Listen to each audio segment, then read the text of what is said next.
imibembe mu gushika ku rwego rwo kurwanya imibembe. Iyo ndwara iracibonekeza kandi irabangamiye abarwayi n'imiryango yabo. Mu ntara zose z'igihugu turatoramo abarwayi b'imibembe, mugabo hari intara dusangamo abarwayi b'imibembe benshi gusumba abandi, ni ukuvuga ibice birenga 80% by'abarwayi.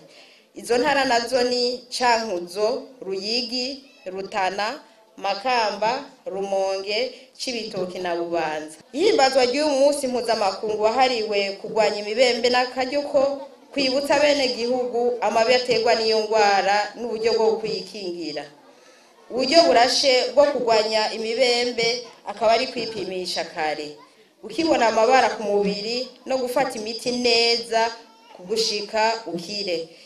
Uyu munsi rero nakaryo ko kwifatakanya n'abarwayi imibembe kugira tubarameshe tubibutse ko imibembe idateye ubwoba nka kera, kuko gushika uyu munsi umugera uyitera barawutoye n'imiti uyivura barayitoye.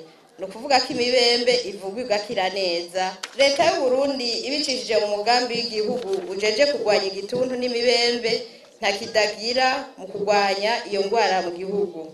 Twaratunganyije inganda zo kwigisha no kukarihiza ubwenge abajejwe gupima no gukingira abo barwayi mu bavuriro yose yo mu Burundi.